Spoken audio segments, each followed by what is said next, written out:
This question is asking to convert to vertex form and identify the vertex and axis of symmetry, and then also to find the x-intercepts.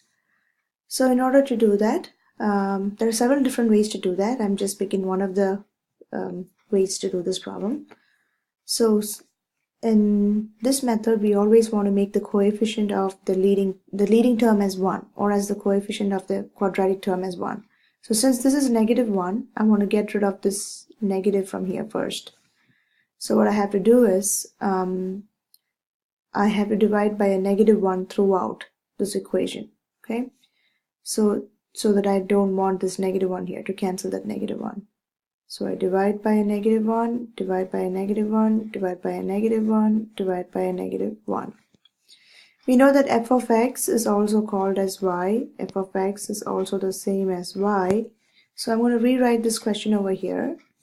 This, since I divided by -1, it becomes a negative y now. Negative y is equal to negative and negative. These two negatives become a positive. So I have x squared. Positive and negative, it will be negative 6x. Negative and negative will make a positive 8. So this is the equation that we have. Now that the leading coefficient is a 1, we can apply the steps to convert this to a vertex form. Alright. So in the next step, we write the second degree term first, and then we write 6x. And we leave some space and write the +8 a little bit away from it. We are doing that so that we can add and subtract.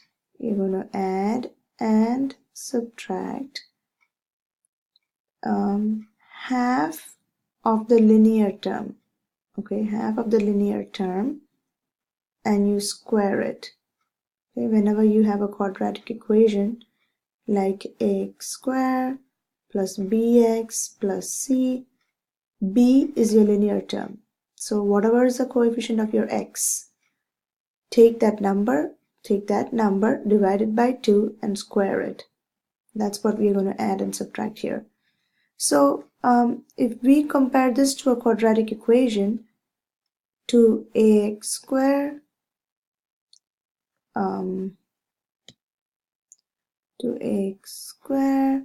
plus bx plus c, we know that in this case our b is -6. So we have to take half. What we have to take is half of b the whole square. So half of b would be half of -6 the whole square, which is going to be -3 squared, which is going to be 9. So 9 is what we're going to add and subtract over here. Adding 9, subtracting 9. Always remember to put the plus term first. Now this equation has not been changed because we are adding and subtracting the same number on one side. So the balance of the equation is kept. So we bring down this -y, and this is what we have. Now we are going to group them as the first 3 terms and the last 2 terms right there. So we are doing this because now we have a perfect trinomial here. X squared minus 6x plus 9 is a perfect trinomial which can be factored as x, the square root of the first term is x, square root of the last term is 3, square root of 9 is 3, and we use the sign of the middle term, which is a negative, the whole square. That's the easiest way to do it. Okay, so we just converted this first trinomial into a binomial square root. We wrote the trinomial as a factor in the factored form. We combine the last two. -9 plus 8 is -1. And we know that our equation has a -y up front. Now we want to know what is going on with y. We don't want to know what's going on with -y. So in the end, we can get rid of this -y by multiplying throughout by a -1 or dividing throughout by a -1. They will both give us the same answer. So dividing by a -1 here, dividing by a -1, dividing by a -1. So these two negatives makes this a positive y is equal to x. There's a negative here, so I put that negative up front. This number here is a 1. 1 divided by -1 is negative. Then x minus 3 the whole square, and negative is positive 1.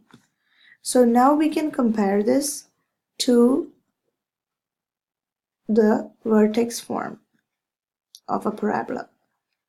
Okay, the vertex form of a parabola is y is equal to a x minus h the whole square plus k.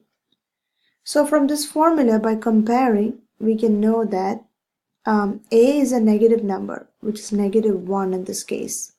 Here a is -1, which tells us that this graph or the parabola is going to face down. It's going to face down. And the vertex is h comma k. In the place of h, when we compare, we have h as 3 and the k is 1. And we know the formula for axis of symmetry. Axis of symmetry is x equals to h. So in this case, the axis of symmetry will be x is equal to, this is a formula for the axis of symmetry. So in our case, the axis of symmetry will be x is equal to, in the place of h we have 3. So x equals 3, that's the axis of symmetry. And then we have to find the x-intercepts, right? So to find the x-intercepts, the steps to find the x-intercepts are as following. X-intercepts. We know the x-intercepts are also called the solutions. The x-coordinates are the solutions. Another word is root, another word solution. No, oh, I already wrote solution. Another word is zero, not solution, sorry.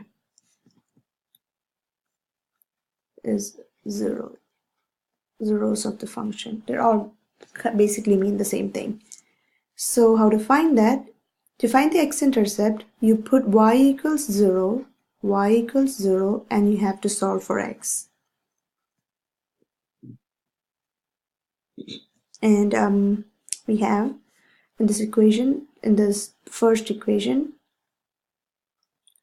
actually we're going to use the equation where we convert it to the vertex form. So I'm going to write that here. What we had was y is equal to negative x minus 3 the whole square plus 1. This is the equation we're going to use to solve. So here, when we put y is 0, we have, I'm going to flip this equation, left on the right on the left. I'm going to flip the sides. Negative x minus 3 the whole square plus 1 is equal to y. So we, the y has to be equated to 0 to solve this. So don't write y again. Equate that to 0 to solve. So we subtract the 1 first, and then we get negative x minus 3 the whole square is -1. We cancel the -1 by multiplying both sides by a -1 or dividing by a -1, so get rid of the negatives from both sides. To solve for x, we had to first get rid of the square. We do that by taking the square root on both sides, square root here and square root there. So the square and the square root will cancel, and we will get x minus 3 is equal to, square root of 1 is positive and -1. So we get x is, to cancel -3, we have to add 3 on both sides. So when you add 3 here, positive and -3 will cancel. When you add 3 on this side, we get 3 plus 1 as one solution and 3 minus 1 as the other solution. So, which is 3 plus 1 is 4 and 3 minus 1 is 2. So our x-intercepts are, we're going to write this as ordered form. 4, 0 and 2, 0. So